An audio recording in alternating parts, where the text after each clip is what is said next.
got the pleasure of meeting Dr. Emily Kennedy and Nathan Swift, both of tell me the name of the company again, because I don't know. It's Hedgemon? Hedgemon is kind of like you pronounce that middle syllable a little bit. Okay. But it's a play on the fact that we're developing a hedgehog-inspired impact protection, Yeah. and the word hegemon meaning global leader. Got it. With the push at the NFL, with the attacks on football that we're now seeing, insurance companies backing off of insuring to the point where there's only a few insurance companies left that are willing to insure football. Is this the impetus behind why you're doing this? Yeah, I mean, we're definitely driven by the potential social impact that we could have. I mean, almost a third of parents are now, really concerned about having their kids play football because of this risk of concussion. So we'd love to see the sport live on, and this is our way of potentially reducing that risk that players face. And how did we get into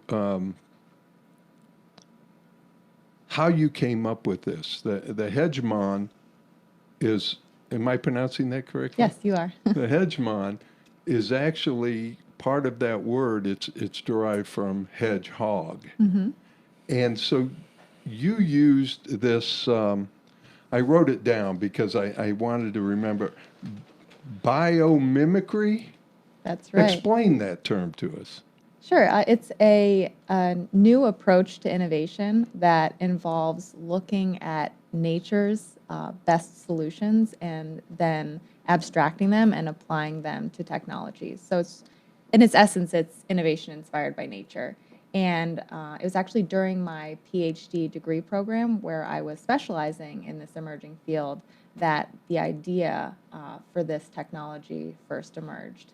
So a lot of people know the example of Velcro, which was actually invented after a guy was walking his dog in the woods and he noticed that burrs were sticking to his clothing and his dog's matted fur. And when he took a closer look at those seed vessels, he realized the hooks on the seed vessel were ensnaring with the fibers of his clothing and his matted dog's fur. And he actually looked at that and developed Velcro, was inspired by that discovery to develop Velcro. A lot of people also have heard of the shark skin inspired swimsuit that was in the Summer Olympics a while back.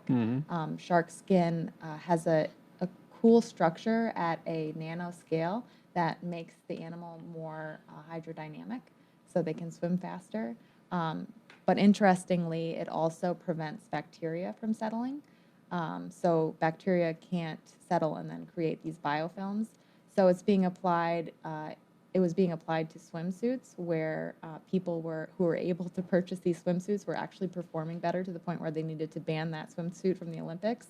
And it's also been translated, that surface structure, into a plastic thin film that they're putting on bacteria-prone surfaces in places like hospitals or bathrooms so that there's less of a need to use toxic cleaning That's interesting. substances like bleach. Nathan, explain why the hedgehog?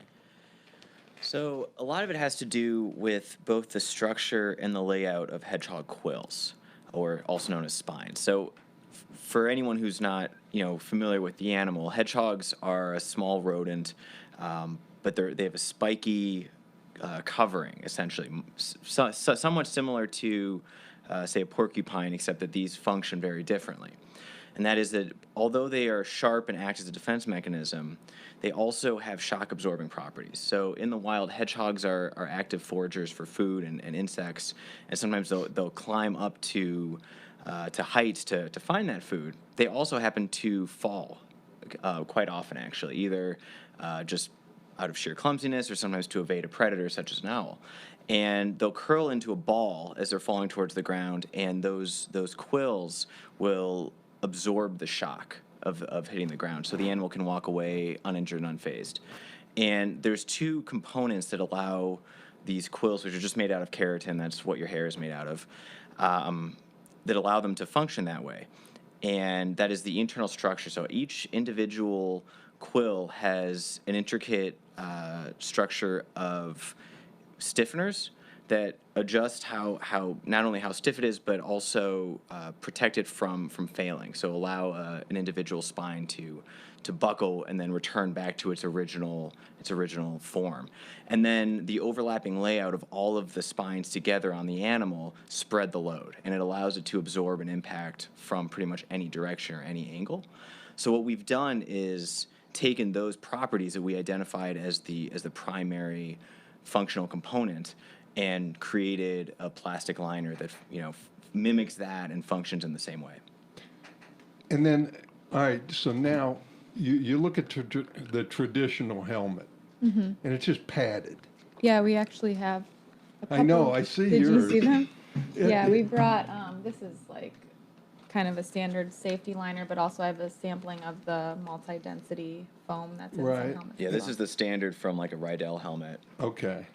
So, foam, it does pretty well at protecting against linear impacts, which are head-on impacts, but it's not as effective at protecting against angular acceleration, which is caused by glancing blows to the head. Plus, it can be irreversibly compressed over time. And the other thing is, depending on the temperature conditions, if it's really cold, it can harden, and if it's really hot, it gets spongy. And so explain that. I read that all. The linear Yes. is the head-on collision. The angular is a glancing blow. Now, often you'll get multiple glancing blows at the same time. Why doesn't a normal helmet work in that situation? All that a normal helmet can do is compress inwards, so it can absorb any force that's essentially directly towards your head in whatever direction that is on that side of your skull. But if you get hit at an angle that causes your helmet to turn abruptly, your head turns with it. And so there isn't that, the angular absorption that we're looking for here allows essentially the helmet to absorb some of that around your head before it transfers that angular force or that angular momentum to your head. So if you think about the way Nate was describing our technology, we have arrays of these polymer elements that are protruding from a surface, much like hedgehog quills from a hedgehog pelt. And when one of them is deflected, it's actually transferring that force in a cascade that can go in lots of different directions to spread that load instead of localizing it the way something that just compresses would, so that more of that angular acceleration is damped than in other technologies. If you think about most impacts, they have both a linear and an angular component. It's not like these are, really discrete types of impacts. But for a very long time, the standards for football helmets were only measuring and assessing performance based on linear, hit. based on linear impact, where standards that are will be enforced very soon in short order will be considering that angular component as well. Interesting. Can I'm Yeah. I just want to Should we start with the real hedgehog quills? This is what actual Those are hedgehog quills look plucked like. out They're of very an they're very animal. sharp. So you can see we've scaled them up, Yes. but we're still emulating their internal But they're structure. still hard. Oh yeah, people feel that foam that's inside a football helmet, and they're always surprised by how hard it is. But the amount of impact that Yeah. these players face, it needs to have a certain level of stiffness. Yeah. You in order calibrate it to for the hardest function. hits. Those are the ones Yes. that are the most damaging. And these won't break. No, and so this is a 3D printed prototype that you're holding now, just a single impact protection module. But we imagine also once we transition to injection molding, we'll be able to create higher integrity parts that will even have an even longer lifetime. But and folks, I know that this is radio and you can't see this, but I think we're filming it also. They're going to stay this firm, this hard. Right. I actually expected these to be softer. We can, well, But you know what? But softer wouldn't do the job, would it? right. It might do the job at a lesser severity impact, but Right. football players experience really high magnitude, Yeah, trust me, as yeah. you know, as you well know. So we might play with the modulus of these and kind of combine, in the future, combine synthetic quills that have different flexing properties. But yeah, the particular prototype you're looking at has a uniform And you thickness have, like, throughout. I read a hedgehog has like 7,000 Yes. quills. Uh-huh. How do you, how have you determined how many it will take? Like, I guess I see I see little modules of them. Right. Why don't you coat the whole thing with them? Is there a reason for that? So we are actually looking at covering more surface area in our current prototypes than this prototype you see here. Okay. But we like the idea of having this include strategically placed modules, because every time you add more mass of anything, you're going to increase the weight of the helmet. And weight is, Absolutely. of course, a concern as well. So this is kind of a trade-off of, we want to make sure there is significant protection offered, but we don't want to create a helmet that's heavier than what exists, because that will turn off the manufacturer. Not only will, I remember the water helmets where you had individual sacks of water in your helmet, and that thing weighed a ton. And I imagine. think most concussions came From the after momentum. the hit, when they hit the ground. Yeah. Oh wow. Uh-huh. Because Yeah. the helmet was so heavy that it Yeah. jerked your neck back. Like a whiplash Yes. effect. Huh. And it was, it really was a terrible helmet to wear. It was so heavy. This feels pretty light, though. I can imagine this being pretty light. Yeah, so I mean, we're trying to be as material efficient as we can. These aren't going to be solid quills. They're going to have be internally architected so that they are a little lighter than you might think just looking at them. So this is an early prototype? Yeah, so this was our first full-scale helmet prototype. Okay. For a long time, we were creating these modules and testing them at the University of Akron. There's a drop tower there. So we had weights dropped on these modules, and we were measuring how much the acceleration was lessened by our module. And then we eventually scaled up where we were creating this liner that we just retrofitted into a standard helmet and then tested with a third-party lab according to NOXI standards is what it's called, which are the football helmet Okay. standards. And is that also lined with a rubber? Is it comfortable inside? Or? Yeah, so this, I mean, right now it's not, but when we Right. retrofitted it, all the other parts stay the same. There'll still be a comfort liner, and then this is the safety liner component. There'll still be the shell. And you talked about three, I've heard you mention before, both of you, or when I've read, that there are three levels: the shell, the middle, and then the inner layer. Exactly. That has to be comfortable and give some support. So our idea is just to focus on that safety liner That component middle area. in hopes of, strategically partnering with one of the existing football helmet manufacturers so they can just integrate our technology into their helmets. Here was my question when I read this, and I thought, no, I wouldn't. My first thought was, I wouldn't give this away to anybody. First of all, I don't trust major corporations with this that might adapt it or come up with some cheaper version or cut corners, and maybe you've got that handled.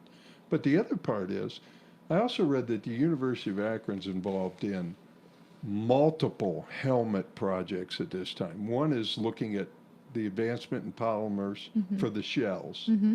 The second one is that they're working with NASA to develop a space helmet that can do multiple things and do those kind of things.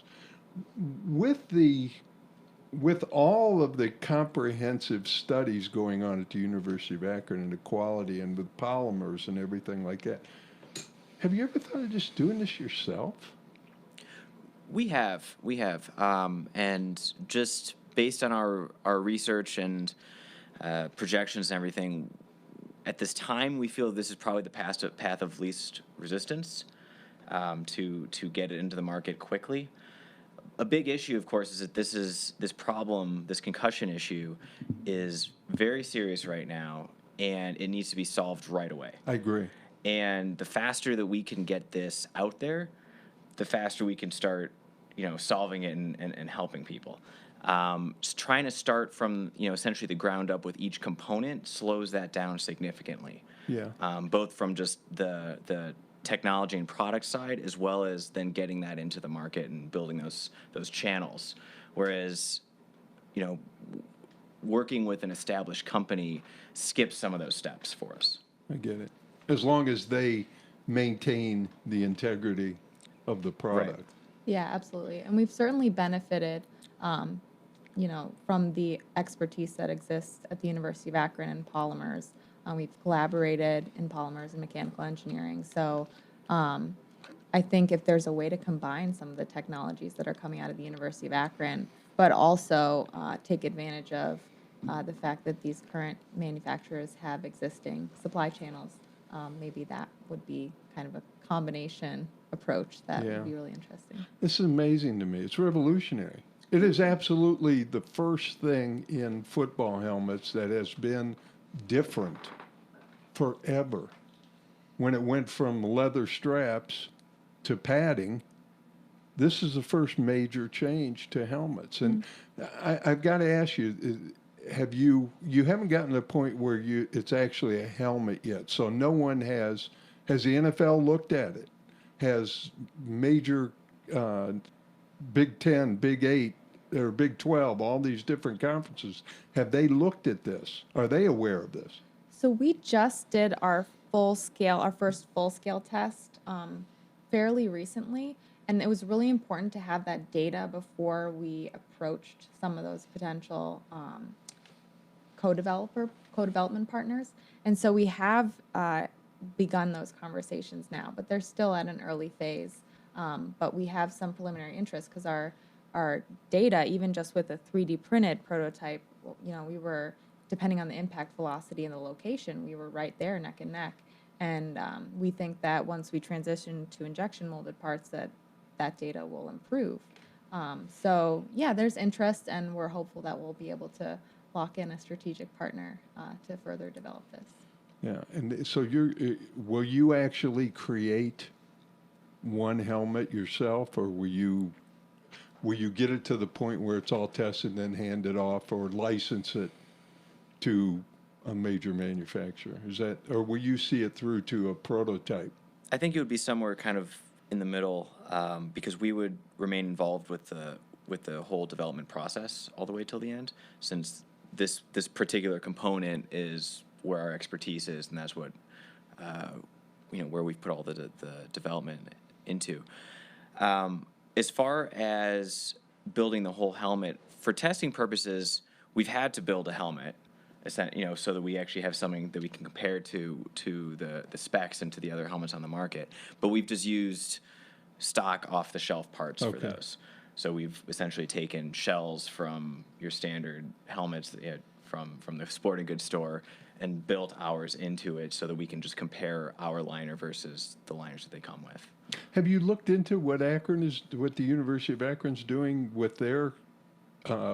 They seem to have a test going almost parallel tracks with you, where they're working on shells for helmets.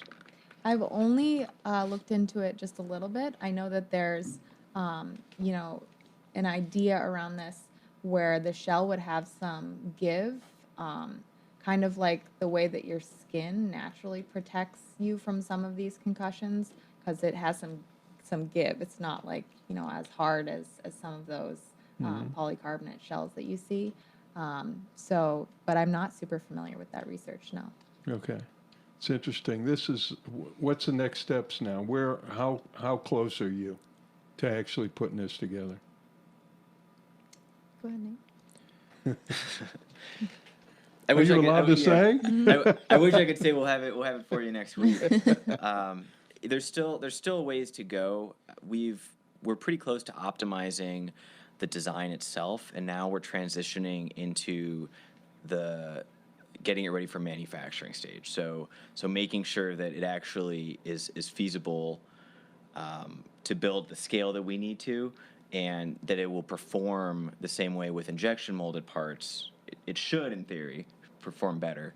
And you have to than- do injection molded because if you're going to mass produce these, you can't do it the way you're doing it now. Exactly. That's the purpose. Okay. Yeah, the for 3D printed parts, they're amazing for prototyping because you can make changes and see them immediately and test them. But it's just not cost effective, and it's not fast. And we don't actually yet know what the long-term durability is of a 3D printed part. Generally, they're not as strong as an injection molded part either. So there could be a performance, issue there as well. But so that's what we're now starting to work on is transitioning over to that focus on getting it ready for manufacturing. You excited about this? Oh my gosh. Absolutely. Yeah. Oh my God! This is 4 years of work, and to me, this is when I read this story, it was the most. How many times did I email you, Emily?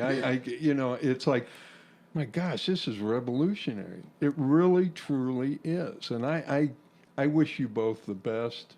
I would like to get follow-up emails if I could as you Absolutely. start going through this. It is absolutely, I think, I worry about football. I worry about the longevity of football. John and I have spoken multiple times about, probably give it 5 years on the course it's on right now before it starts getting banned and insurance companies bail and the whole thing. Yeah. And I believe, obviously, in the sport. Even though I've had the concussions and everything, but I want to see it continue, and I want to see it continue in a healthy way without because what will happen is either it's going to die or the rule changes will make it something Right. we don't recognize. And so I congratulate you, and I thank you so much for the work you're doing, and I'm anxious to see this go. I'm looking forward to, like, 5 years from now, our helmets are different and they've changed. Yeah. And Well, we really appreciate your support, and it's Yeah, really thank you. what keeps us going is talking to, former players like yourselves, talking with moms at the trade shows that we go with who's have, kids who have experienced concussion and really wanting to make a change for the better. when you develop the first real helmet, I'd like to put it on. All right. All right. You And, got and, it. run and have somebody hit me or something just to see how it. Volunteer test dummy. All right. I'll do it. I'll do it. Perfect.